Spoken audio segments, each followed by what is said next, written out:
Divine students, पिछली कड़ी में आपने जो स्वतंत्रता प्राप्ति के पश्चात गठित समितियां थी उन्हीं के विश्लेषणों का आपने अध्ययन किया। उसके बारे में आपने जाना कि स्वतंत्रता प्राप्ति के पश्चात भारत में किन किन समितियों का गठन हुआ और किन किन समितियों के द्वारा शिक्षा व्यवस्था में सुधार लाया गया। उसी कड़ी में आज आगे चर्चा की जा रही है right to education act RTE 2005। वैसे तो आपको RTE 2005 पढ़ना है, RTE 2009 पढ़ना है, NCF curriculum and teacher education.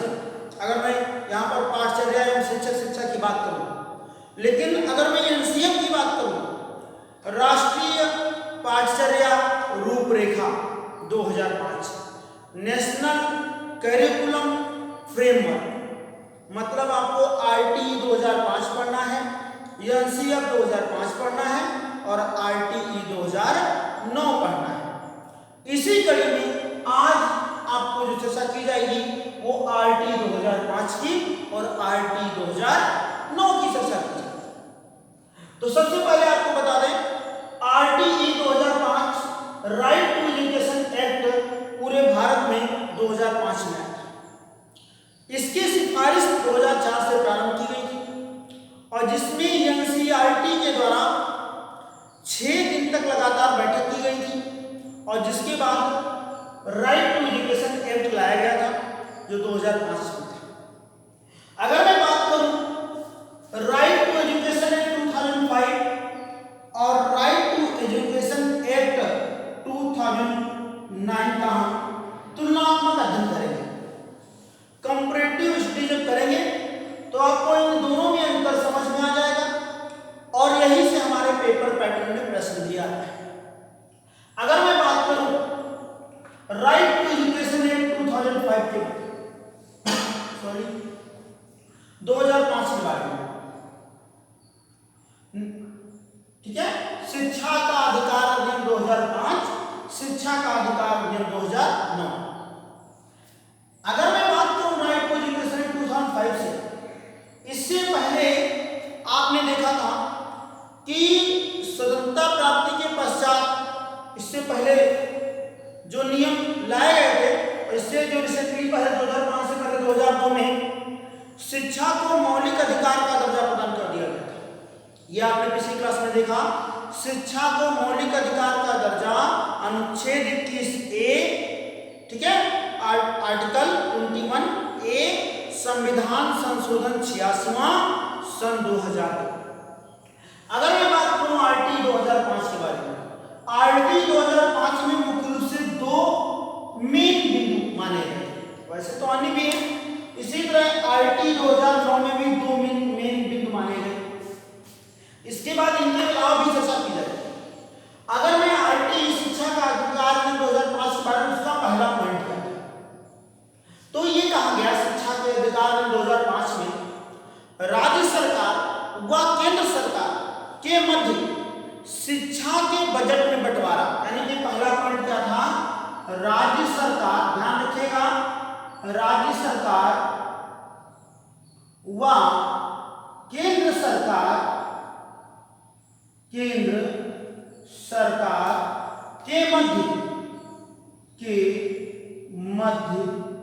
शिक्षा के बजट में, शिक्षा के व्यय में बंटवारा। अगर आपने देखा कि पहला पॉइंट क्या था, राज्य सरकार व केंद्र सरकार के मध्य शिक्षा के व्यय में बंटवारा। अब बहुत सारे विद्यार्थियों के मन में यह प्रश्न आता है कि सर राज्य सरकार व केंद्र सरकार के मध्य शिक्षा के बजट में बंटवारा से क्या तात्पर्य है। तो आपको बता दें, जो शिक्षकों के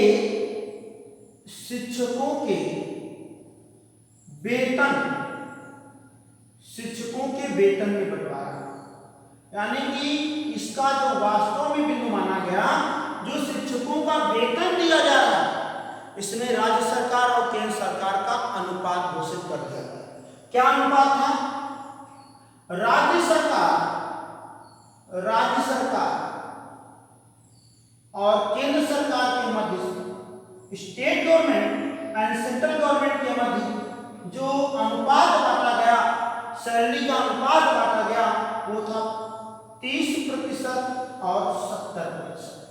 यानी कि पहला पॉइंट जो आपको बहुत ही महत्वपूर्ण पॉइंट है, राज्य सरकार और केंद्र सरकार के मध्य शिक्षा के व्यय में बंटवारा।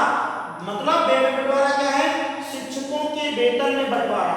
राज्य सरकार एक शिक्षक की जितनी भी सैलरी होगी उसका 30% देय होगी और केंद्र सरकार उसको 70% देय होगी, जिसको मिलाकर 100% एक शिक्षक को दिया जाएगा। इसी तरह अगर मैं बात करूं 2009 में क्या था, तो 2009 में ध्यान रखिएगा, 2009 में जो 2 पॉइंट थे उसमें पहला पॉइंट यही, राज्य सरकार व केंद्र सरकार के मध्य शिक्षा के व्यय में बंटवारा। तब कहे सर फिर इसको क्या मतलब है पढ़ने से? अगर मैं आरटी 2009 की बात करूं, शिक्षा के अधिकार 2009 की बात करूं, राज्य सरकार केंद्र सरकार के मध्य जो बंटवारा हुआ, उसमें एक अगर मैं बात करूं जो शिक्षक, जो state government and central government के मध्य जो अनुपात आया वो 35% और 65% की बात की। अब देखिएगा संशोधन हुआ है। शिक्षा के अधिकार में 2009 में राज्य सरकार एक शिक्षक की सैलरी में 35% योगदान देगी और केंद्र सरकार एक शिक्षक की सैलरी में 65% का योगदान देगी। अर्थात शिक्षा के अधिकार में 2009 में राज्य सरकार पर ज्यादा बर्डन कर दिया गया पिछले आरटीई की तुलना में, और केंद्र सरकार को 5% रिलैक्सेशन दिया गया और राज्य सरकार ने 5% का इजाफा कर दिया। तो पहला पॉइंट है, ये नोट डाउन कर लीजिएगा, बहुत इंपॉर्टेंट पॉइंट है आरटी 2005 का और आरटी 2009 का। ध्यान रखिएगा, दोबारा बता दूं, राज्य सरकार और केंद्र सरकार के मध्य शिक्षा के व्यय में बंटवारा अर्थात शिक्षकों के वेतन में बंटवारा। राज्य सरकार आरटी 2005 में एक शिक्षक की सैलरी में 30% अपना योगदान देगी और केंद्र सरकार एक शिक्षक की सैलरी में 70% का अपना योगदान देगी। इसी तरह आरटी 2009-2005 का ही संशोधन था, इसमें राज्य सरकार 35% सैलरी वहन करेगी और केंद्र सरकार 65% सैलरी वहन करेगी।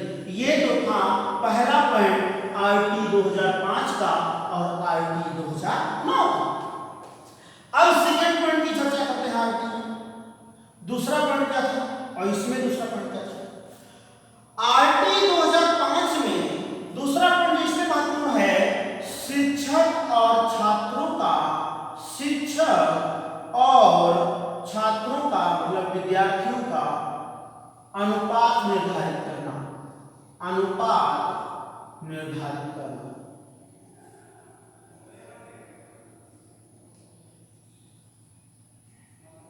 यानी कि जो पहला पॉइंट निकल के सामने आया वो ये आया कि मतलब जो राज्य सरकार के सरकार में बजट की बात की गई, दूसरे में शिक्षक और छात्रों का अनुपात निर्धारित करना, और इसमें भी 2 पॉइंट आ गए। कैसे 2 पॉइंट आ गए? पहला तो आया 1 to 5th के लिए, यानी कि पहला पॉइंट क्या आया 1 to 5th के लिए, यानी कि प्राथमिक शिक्षा, प्राथमिक विद्यालय। और जो दूसरा निर्धारित पॉइंट किया गया 6 to 8 अर्थात उच्च प्राथमिक विद्यालय,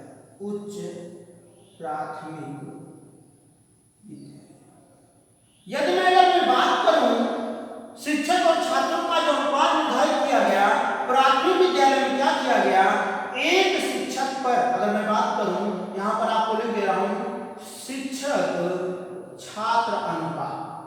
आपके सामने लिखा है। शिक्षक प्राथमिक विद्यालय में जो शिक्षक की बात करेगा, आपको डायग्राम बनाते रहें, भूलिएगा नहीं। प्राथमिक विद्यालय में जो ये अनुपात है, प्राथमिक विद्यालय में एक शिक्षक पर 35 छात्रों को पढ़ाया जाता है। एक शिक्षक के द्वारा 35 छात्रों को एक कक्षा में बैठाकर पढ़ाया जाता है तथा जूनियर में एक शिक्षक 40 छात्रों को पढ़ाएगा। ये अनुपात का था RTE 2005 का। इसी तरह इसका जो सेकंड पॉइंट है, यही मेन इंपॉर्टेंट है आपके सुपर टेट शिक्षक भर्ती परीक्षाओं के लिए तथा DLED में भी पूछ लेता है डायरेक्ट 1 नंबर में, या कभी अति लघु तरीके से पूछ देता है, डायग्राम बना के दीजिए, नंबर कभी नहीं कटेगा।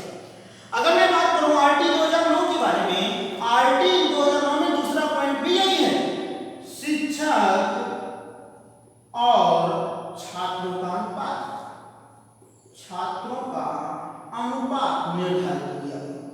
अगर मैं शिक्षक छात्र के अनुपात की बात कर गई, फिर इसमें क्या किया गया, क्योंकि RTE 2009-2005 का संशोधन था, अतः 1 to 5 के लिए शिक्षक छात्र अनुपात यहां पर लिखे गए हैं, शिक्षक अनुपात छात्र, यानी कि एक शिक्षक के द्वारा 30 छात्रों को पढ़ाया जाएगा तथा 6 to 8 में एक शिक्षक के द्वारा 35 छात्रों को पढ़ाया जाएगा। अब अगर आपने देखा विश्लेषणात्मक अध्ययन किया गया, इसलिए आपको अच्छे समझ में आ गया होगा, क्योंकि विश्लेषणात्मक अध्ययन में जो मेन 2 पॉइंट होंगे आपके सामने, जरा कभी भूलिएगा नहीं।